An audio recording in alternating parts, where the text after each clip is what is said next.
Welcome back to the Romanian Reaver channel and my playthrough of Pathfinder Kingmaker. Nearly said Pathfinder. Yeah, would be kind of interesting to find some piffiness. Now, what's it like to be undead? Do you wish to know what it means to me personally or what powers and limitations it imposes?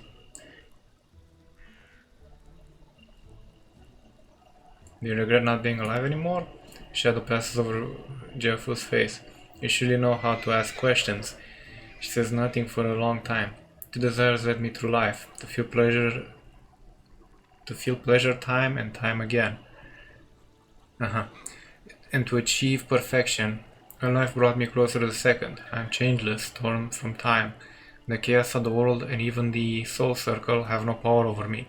But everything comes with a price. Most things that brought me pleasure in life are meaningless to me now.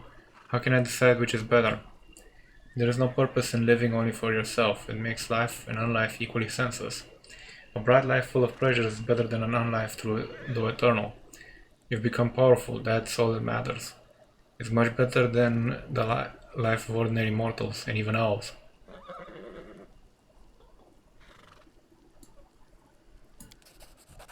Agreed, yawns pointedly.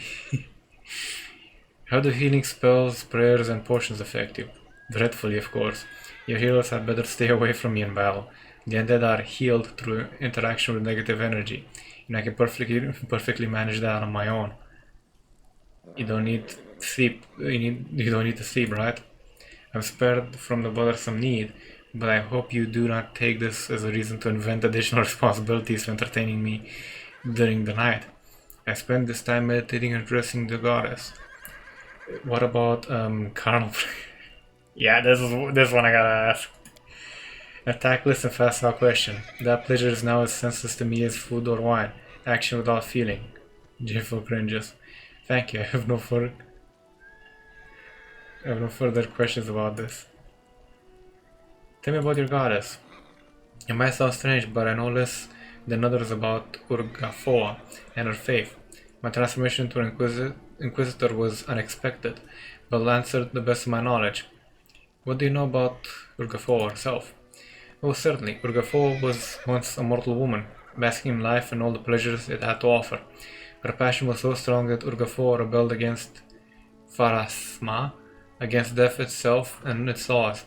After her own death, she escaped the power of the Lady of Graves and returned to the world as a goddess, and the first undead. Since then she has protected all who submit their souls to pleasure and passion, paying no heed to worn-out mortals and the dictates of law. What does it mean to be an Inquisitor of Urgafoa? This question is more complicated than it seems. An Inquisitor... Oh. An Inquisitor is by nature the most zealous defender of their faith, the hand of their goddess in mundane affairs.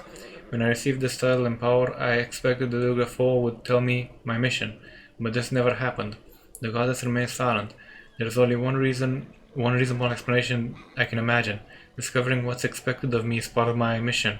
So I reflect on this, make my prayers, and wait for a sign. Does Urgafoa feud with the other gods?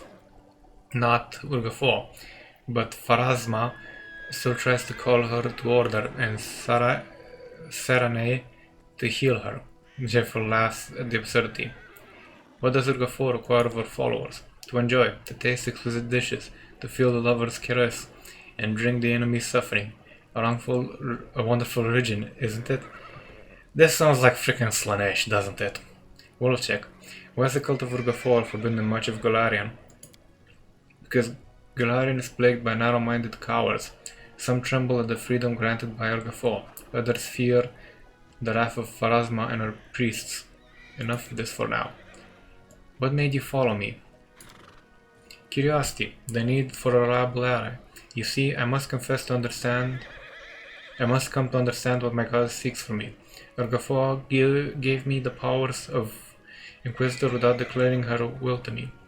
I await her reply, any hint or trace or clue, and I suppose our meeting was no mere accident. Besides, Jeffo cringes. I imagine that several Kionan assassins still pursue me. They never risked attacking me while I was under the patronage of the Aldori. They are unlikely to attack while I have reliable allies like you. Why do these assassins follow you? I don't know. They can't have been sent by the Queen. I'm branded outlaw, but my punishment was exile. It is not custom for us to contravene their own verdicts. My attackers shouted something about threatened blood. I suppose they are a splinter group of feeble-minded zealots, or someone on a quest for personal revenge.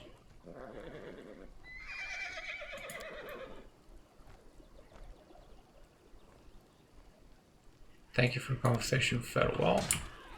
And there's still someone up here. Hey. Let's not forget that.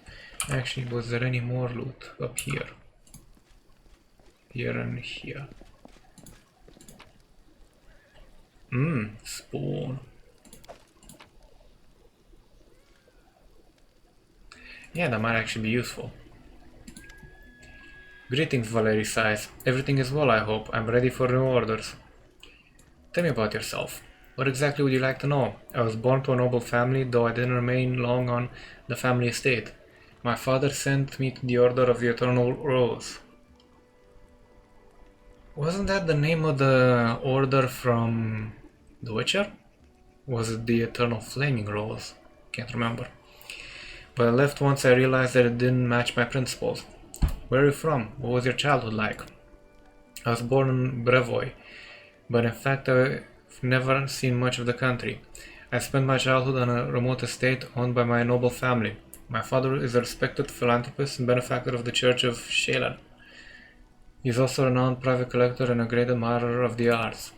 My mother saw to my education personally. From my early years I learned good manners, how to behave at the dinner table, and the proper form of words for every occasion. I also learned the difference between true nobles and low-born upstarts, and I learned how to treat each of them properly. Our home was always under the protection of several paladins of Shelan. My father has donated a handsome sum to their order. One of them, a man of veritable age with a grey beard, once let me touch his shining armor.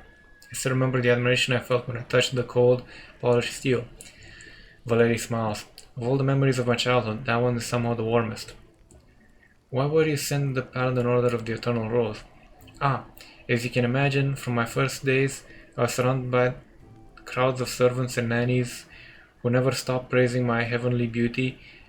The paladins of Shelan who used to visit our house echoed these praises. Just realize something. This chick... I only have women in my party. Okay. Okay. In the end, general consensus overall my father's better judgment. When I turned 6, I was brought to the Church of Shelan and told that this would be my new home.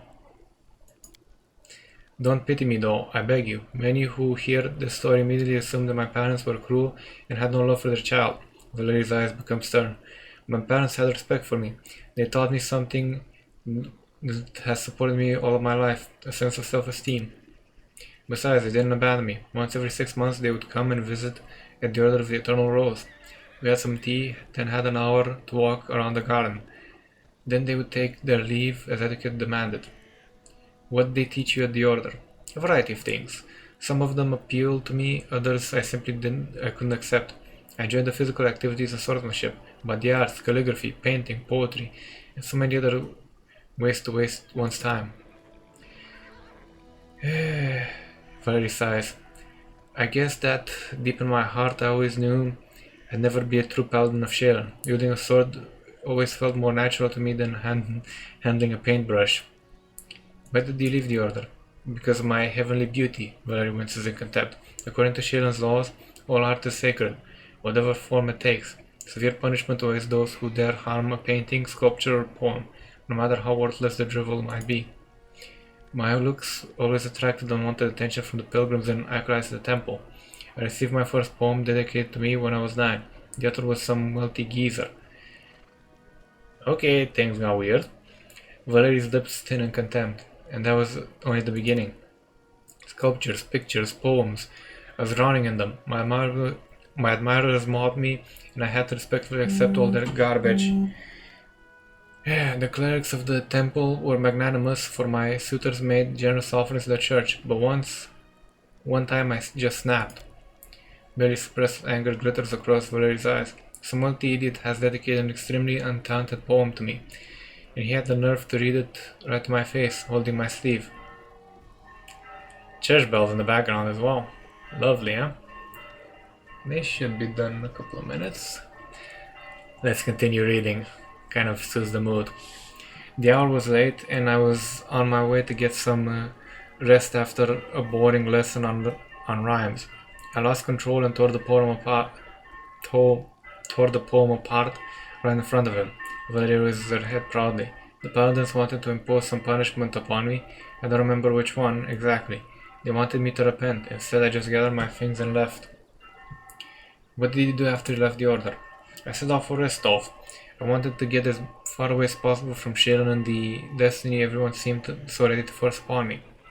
Besides, the School of Swordsmanship in Rostov has quite a decent reputation. Honestly, I was hoping for an opportunity to learn from the famous Aldorori masters. Eventually, it became clear that their technique wasn't a good fit for me. They teach to avoid impact, whereas I prefer to raise my shield. But my abilities and skills, which I learned at the Order of the Eternal Rose, were enough to make the Sword Lords take an interest in me.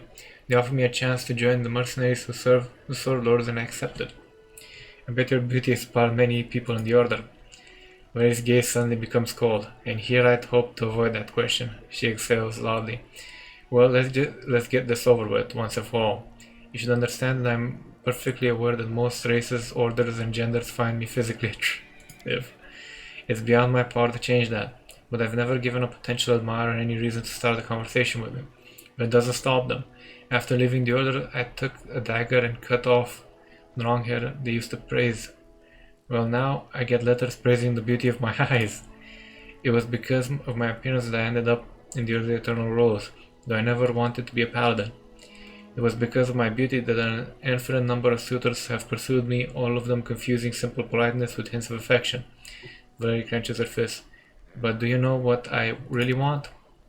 I want people to stop treating me like a piece of art.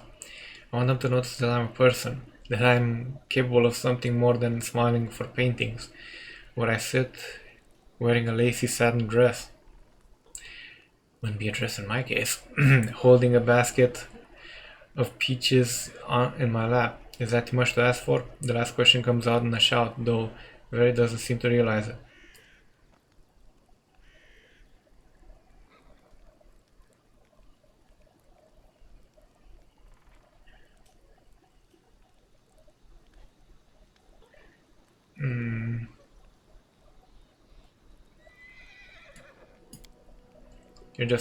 You're talking just like my mentor in the order used to.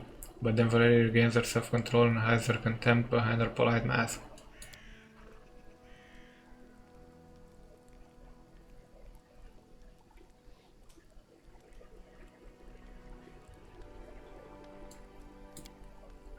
Gives you a stony look. I sincerely hope your words carry nothing more than mere politeness.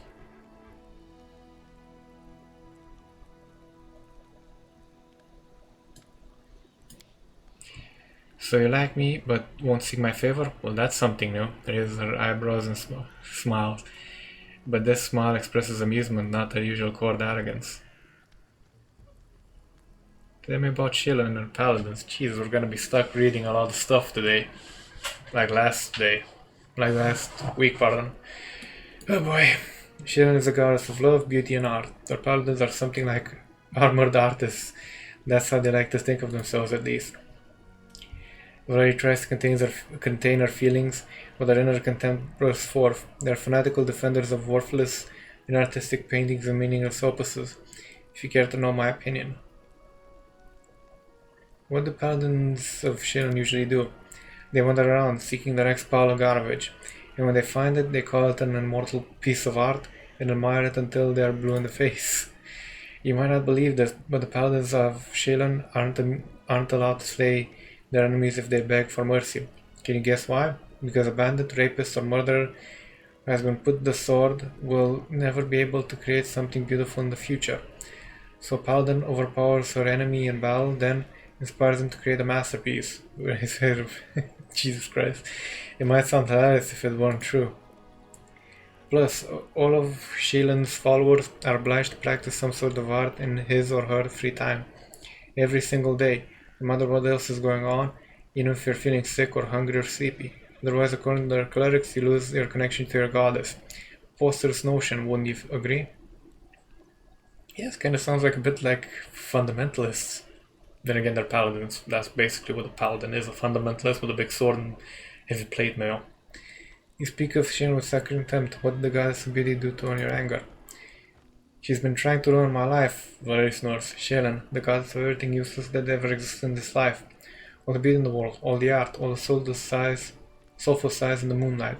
They'll never feed a single family. And I beg you to restrain yourself from offering your opinion. Trust me, I've heard everything you can tell me, more than once. Nothing and nobody can change my mind. Valerie looks at you with suspicion. As for Shailen, she's a goddess of idlers. I almost joined her preposterous entourage. I'm just glad I was smart enough to denounce her when I still could.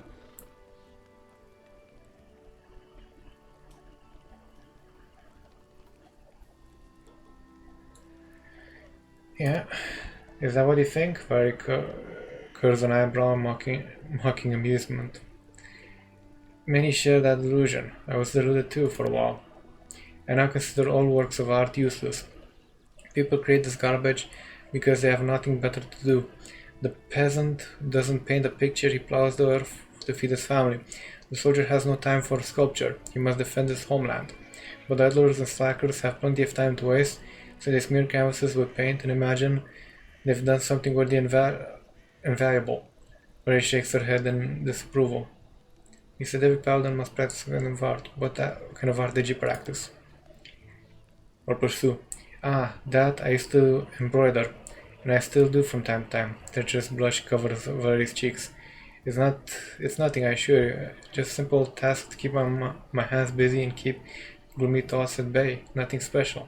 Let's talk about something else.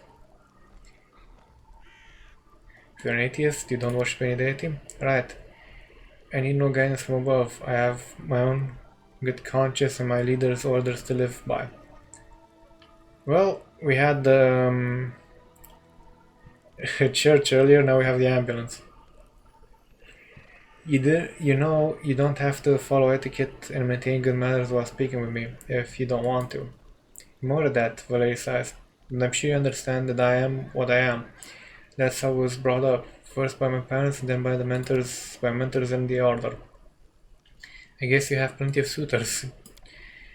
Sadly, you're right to suppose. Even here, in these remote lands, one can find offspring of many noble houses, and all of them consider it their duty to kneel before me, begging me to walk with them in the garden, where his voice overflows with contempt. If words were poison, you'd be dying of horrible death.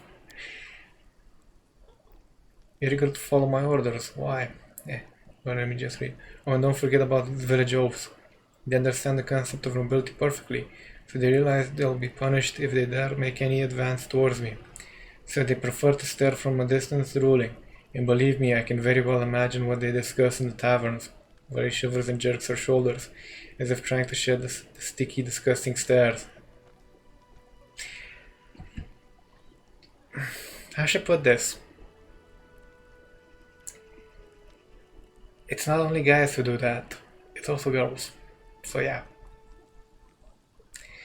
I probably got more than a few admirers for my thick, long beard. Okay, you're eager to follow my orders. Why? What do you mean, why? Harry looks at you in bewilderment. I follow your orders. I've joined your campaign because I have faith in you.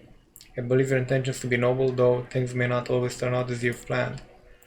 You're my commander. Your orders are law. It's my duty to follow them. Valerie hesitates for a moment. Well, so long as you don't order me to do something that's absolutely dishonorable. But that would never happen, I hope. Thank you for the conversation. Okay. Well, it's only 6 minutes left until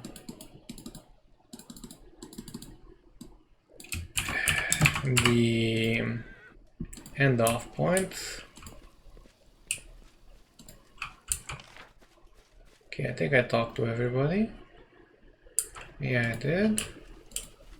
I'm healthy. Certainly not wealthy. Certainly not wise. No clue what though. Whoa! Right back. Stopping now.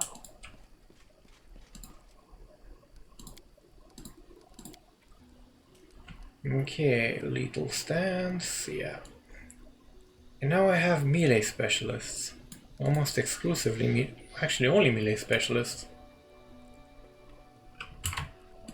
What's great about my inventory weight?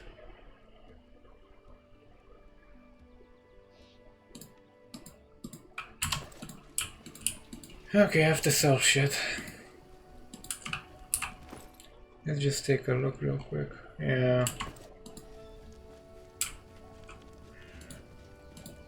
Hey Oleg, prepare to take a lot of shit.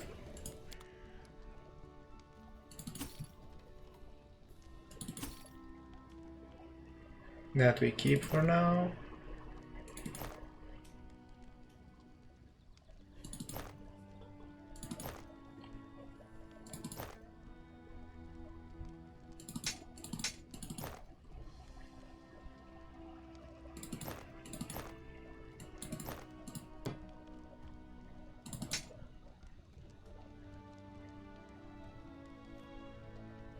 That I'll have to put on.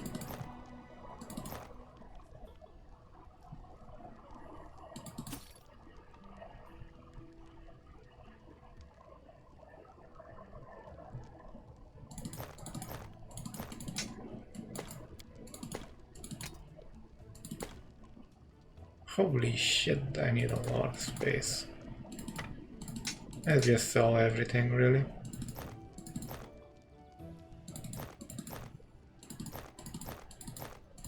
I'll manage somehow later.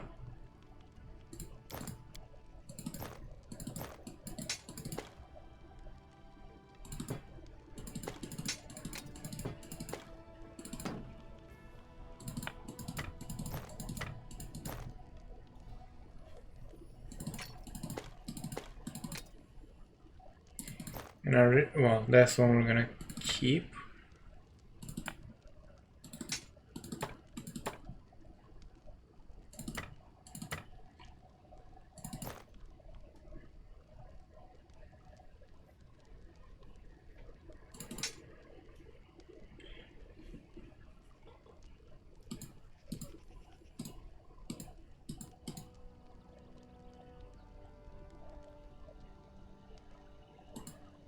Come on.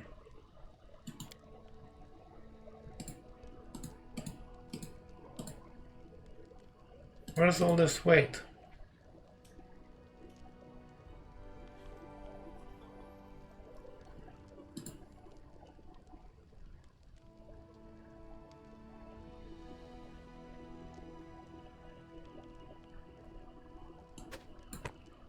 Come on, where is all this freaking weight?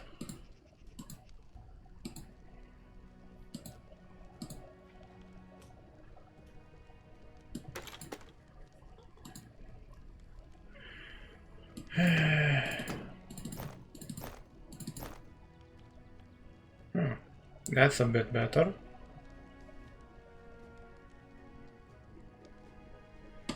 There's a lot of it.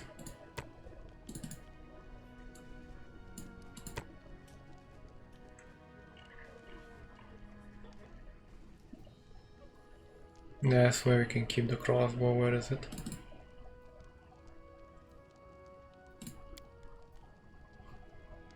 Is that better than what we... Yeah, that is better. And also keep not one of these, one of those as well. And one of these. Really?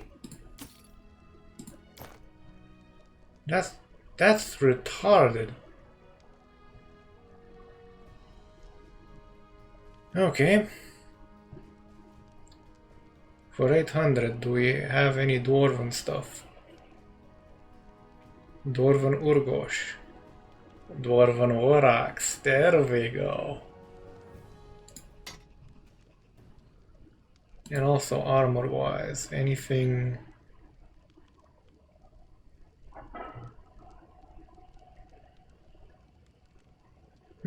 half plate. 8? But that's heavy armor. Full plate, hide armor, Anything that's better than the breastplate.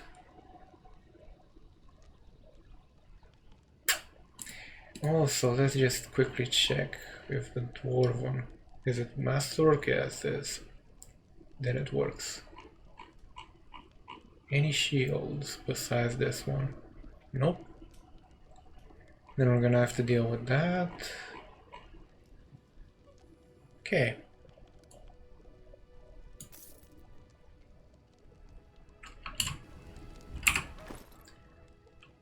And now we have a proper weapon.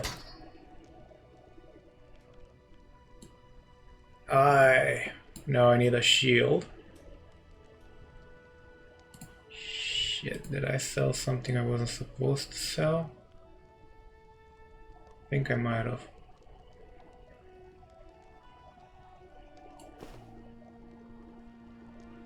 Where would this go? There.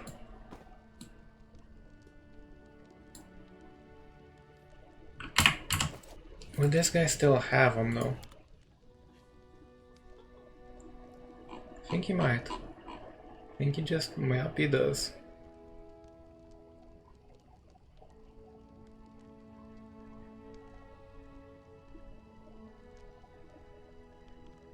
Master punching dagger.